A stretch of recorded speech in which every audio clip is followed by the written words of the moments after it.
Lundi matin, il est 5h50. C'est parti pour le début de la semaine. Aujourd'hui, je commence mon nouveau planning. J'ai fini de monter la vidéo, donc là, elle est en train d'être encodée. Là, je vais me préparer pour aller à la salle de muscu. C'est le dernier jour en fait où je vais à cette salle de muscu là. C'est la dernière journée où je fais la musculation le matin. À partir de demain, je passe le soir. J'allais oublier juste avant ça l'intro. C'est parti pour un super time-lapse.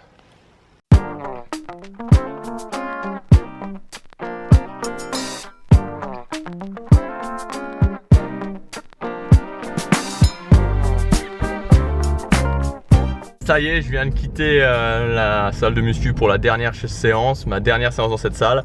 J'avoue que ça me fait particulièrement plaisir parce que j'aimais pas du tout l'ambiance. En fait, l'année dernière, en août, je me suis dit ok, qu'est-ce que je pourrais mettre en place comme habitude cette année qui va faire une vraie différence, puisque l'année d'avant, j'avais commencé par le fait de me lever tôt. En même temps, je conduis et je suis en ville, donc c'est pas évident de passer les vitesses avec l'appareil photo. Je dois switcher entre les vitesses et l'appareil photo. Et je me suis dit, je vais aller en salle de muscu. Ça faisait quelques années que je faisais de la muscu. J'étais pas allé en salle, j'étais jamais allé, enfin, j'étais allé quelques fois, mais jamais sur une longue durée. Et ça me challengeait un petit peu en fait. C'était devenu une limitation pour moi, ça me challengeait et donc je me suis dit ok, je vais le faire. Donc j'ai commencé en vacances, puis quand je suis rentré chez moi, j'ai pris une salle. Et comme il fallait s'engager, j'ai pas trop fait attention, je suis allé dans la salle qui était le plus près de chez moi et voilà, je me suis engagé pour 1 an en fait. Il y a 2 semaines, j'ai été m'entraîner dans une autre salle et vraiment là, je me suis aperçu de la différence. L'ambiance était top et voilà, il y avait un feeling différent, j'ai adoré.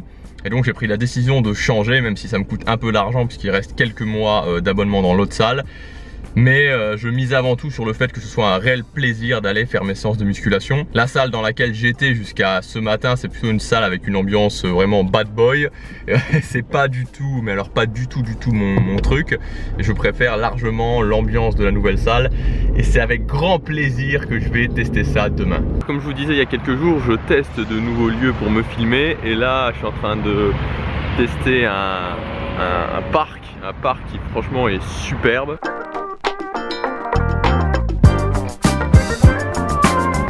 Juste là il y a une route mais je vais m'en éloigner puisque l'autre jour quand j'ai été filmé à côté du fleuve, à côté de la Meuse, je me suis aperçu qu'en fait ça donnait pas terrible parce que en face il y a l'autoroute qui passe et ça donne, voilà, il y a une sorte de bruit ambiant qui est assez désagréable à l'écoute. À vrai dire je suis assez surpris parce qu'il y a quand même du monde, surtout là-bas il y a une sorte de lac et il y a quand même du monde. À cette heure-ci il est quelque chose comme 9h30 du matin.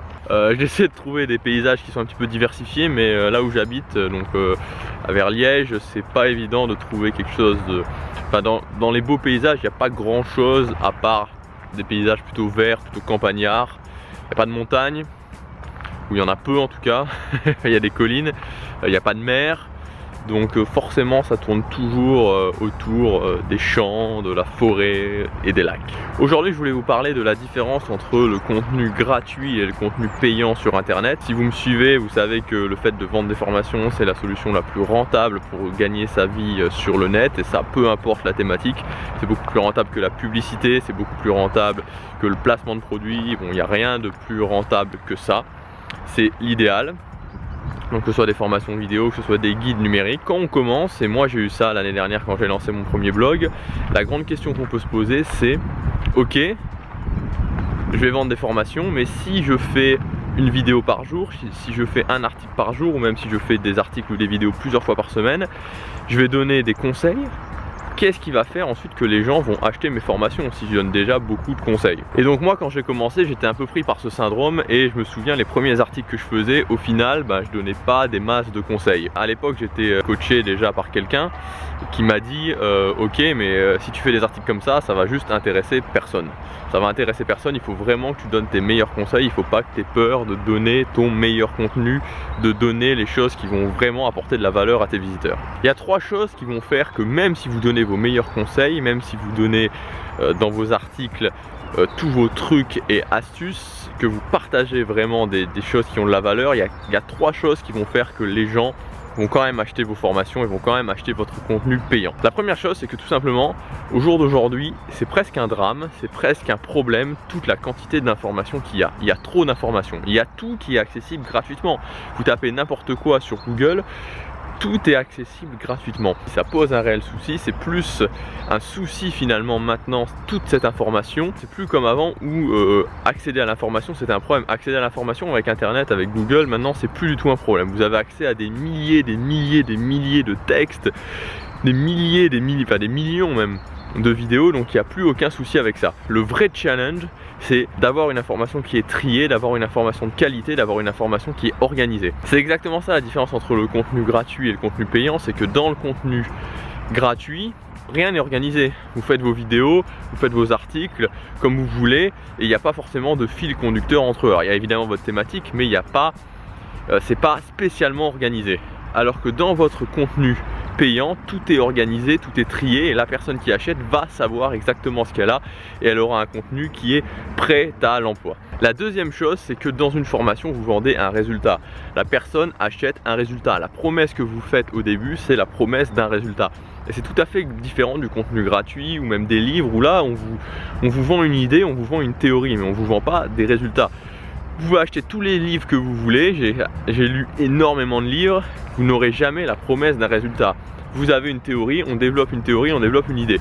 Dans une formation, c'est tout l'inverse, et si vous êtes en train de préparer une formation maintenant, sachez que vous devez vendre un résultat. C'est-à-dire que votre client potentiel, il achète un résultat à la fin. Il veut un résultat. Il veut que entre le début et la fin de la formation, il soit passé quelque chose, que vous l'ayez fait passer à l'action et donc qu'il ait un résultat. Et ça, c'est une différence capitale entre le contenu gratuit et le contenu payant.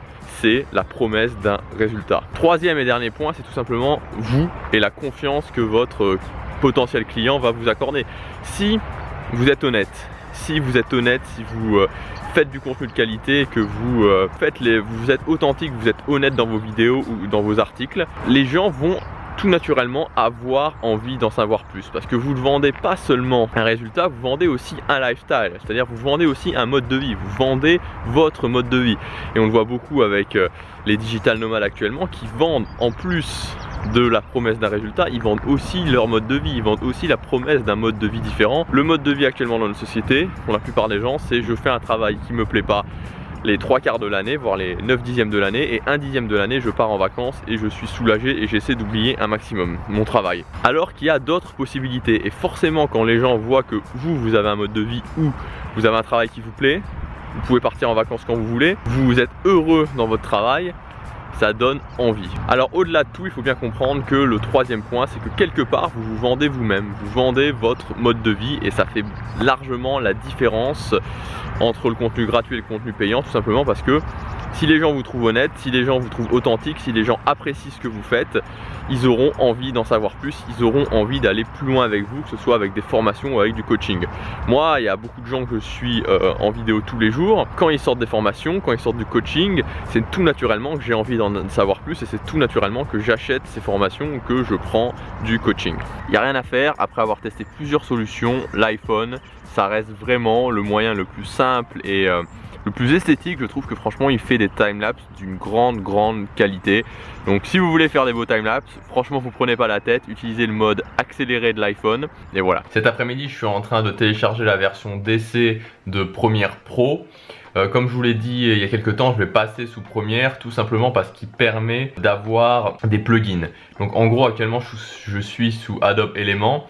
Il permet pas d'avoir certains plugins que je voudrais, notamment des plugins qui permettent de changer la couleur automatiquement, donc ça vous met des fils de couleurs qui donnent assez sympa de façon automatique, et c'est pour ça que je veux passer sous Premiere Pro. Donc là je suis en train de télécharger la version d'essai et voilà, je vais voir ce que ça donne. Télécharger les versions d'essai c'est pas mal en fait parce que ça permet de vous familiariser avec le logiciel. Alors évidemment vous pouvez pas monter vos vidéos et les uploader sur YouTube ensuite parce que ça vous met des marques, en gros ça vous met ce logiciel a été monté avec et le logiciel partout sur votre vidéo, donc c'est juste pas possible. Comme ça vous pouvez commencer à vous familiariser, et moi c'est ce que je vais faire, je vais me familiariser avec Premiere et ensuite une fois que je serai ok, j'achèterai Premiere et j'achèterai aussi le plugin qui me permettra d'avoir quelque chose de sympa au niveau de la couleur, de plus sympa au niveau de la couleur. Après plusieurs heures de galère sous Adobe Premiere, j'ai réussi à monter ma première vidéo. Donc c'était une mini vidéo de test, ça a été compliqué, ça change quand même pas mal d'éléments, mais j'ai réussi, je suis vraiment content, franchement je suis vraiment content de moi. Je suis fatigué mais le travail a été fait.